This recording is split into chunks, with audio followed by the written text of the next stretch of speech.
Good day, this is Ray. Today is Saturday, January 13th, 2024. For me, another day of learning and growing. I hope that you, your family, friends, and loved ones are doing well and staying safe. So, I'm a couple of days removed from having my first colonoscopy, and let me just talk about the experience in general. So, I started preparation for the procedure last Thursday, and that I switched to a low fiber diet, and that was, I was a little freaked out about it because I wasn't exactly sure what I could eat. But then I went online and looked up, a couple of different foods and things that I could eat, and did that. So I would say it was a little tricky because I take medications for lupus. And so I would have to, wake up, of course, have my first set of meds at 5 a.m. and then 6 a.m. have breakfast. But, the breakfast that I had was basically oatmeal and toast for 4 days. So Thursday, Friday, Saturday, Sunday, for 4 days. And then I had a low carb or low fiber lunch, which consisted of a turkey sandwich on white bread, and tomato sauce. Tomato soup. Yeah, I'm a little bit tired. And water. And then I was trying to think for dinner. Those nights, I would have, what the heck did I have? The soups. Yeah, I had soups, but soups without meat. So I had chicken noodle soup a couple nights, and toast again, white bread. And that was that. But then it was Sunday, Monday that I discontinued taking my blood thinners.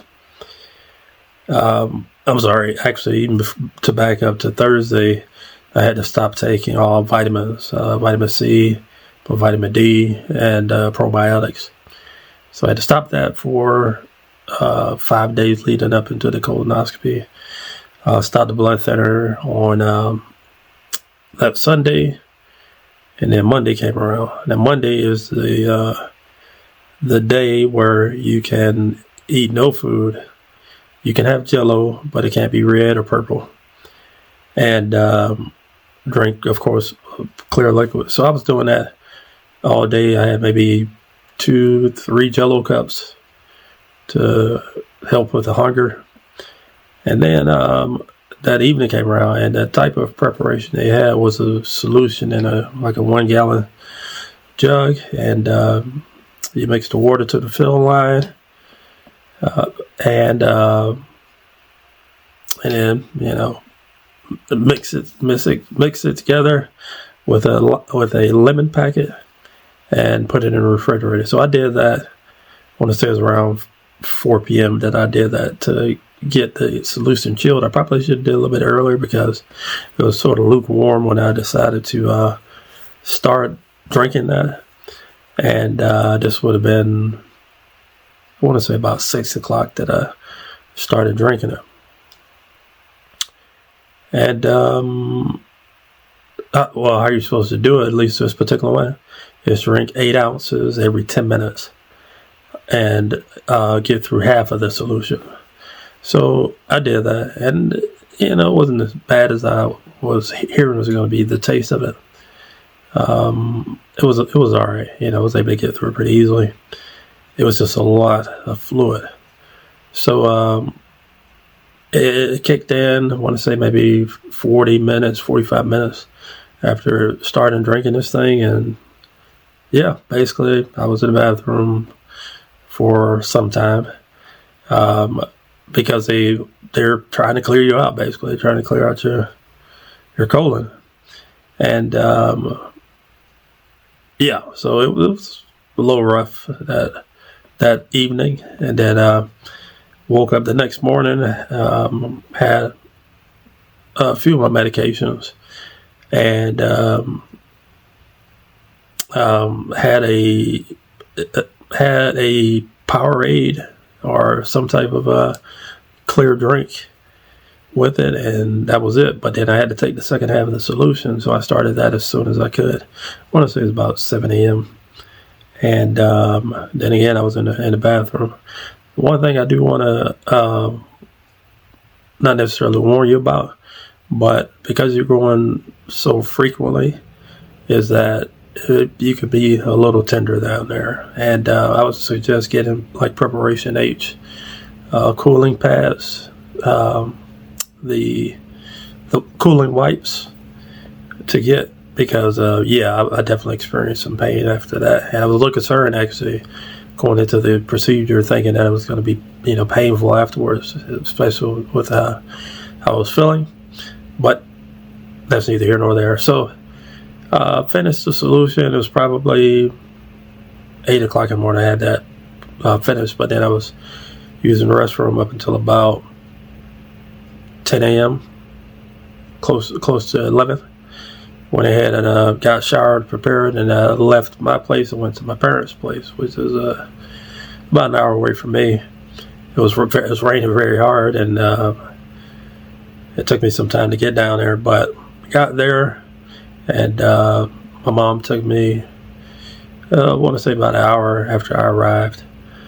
Went to the facility where the procedure happened, got checked in, and got my vitals checked, got changed into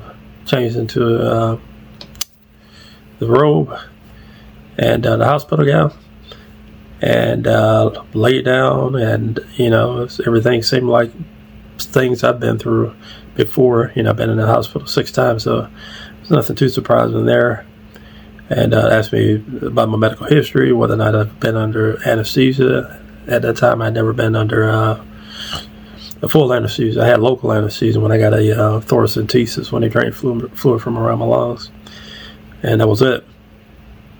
But went into the room with a team, and there was like 5 people in there, and they did a sort of like a walkthrough as to what was going to happen. Said my name, date of birth, and the procedure, the colonoscopy that I was going to have. At this point, I had a line in my hand for the anesthesia. So laid down and rolled me on my side, and then started the drip. There was no countdown or anything. It was just, they kind of warm. It's going to be a little bit icy feel when it goes in, and it was that. But it only lasted maybe 2 seconds, and then I was out, and then I was awake. And I was talking to the nurse. I was, I guess, coherent enough to understand where I was and to carry on a conversation with the nurse, and just trying to find out how everything went. And everything was good. And as a matter of fact, she told me there was no polyps, and they didn't have to remove any polyps from colon. So I was like, fantastic, that's great news. And I just thanked her for everything she did and the team did, and just how that whole experience went. And so it took a couple minutes for me to just kind of get my senses, and I got up and got my clothes on, and I guess they reached out to my mom so that she could drive the car around, and then they sent me out in a wheelchair. So it was nerve-wracking leading up to the procedure, but once the procedure was over, it was like, okay, I got through that. I could do that again, and I will do it again in 5 years. So I thought it was going to be 10 years, but I guess 5 years will be the next time I have to do this. But I'll be mentally prepared, a little bit better, able to come up with a better diet plan prior to it, because I guess I was more worried about whether or not I was going to be cleaned out and to be able to do that procedure. As a matter of fact, the nurse told me that they had to send 2 people back because they weren't cleaned out enough, and didn't follow the directions that were given by to them by the staff with the hospital that I'm associated with, as well as not mixing the taking the solution in 2 steps. So the night before and then the morning of.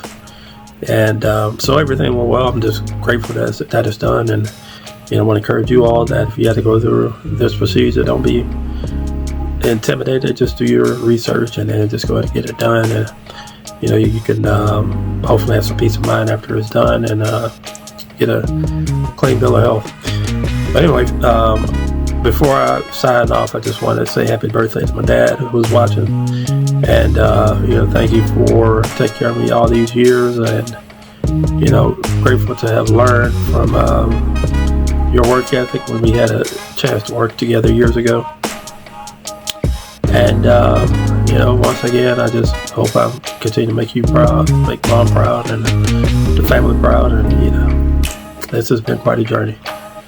But anyway, if you made it this far, feel free to like, comment, subscribe, hit the bell for notification. If you want to post my videos, you can find me at youtube.com/@LucasLifestyle.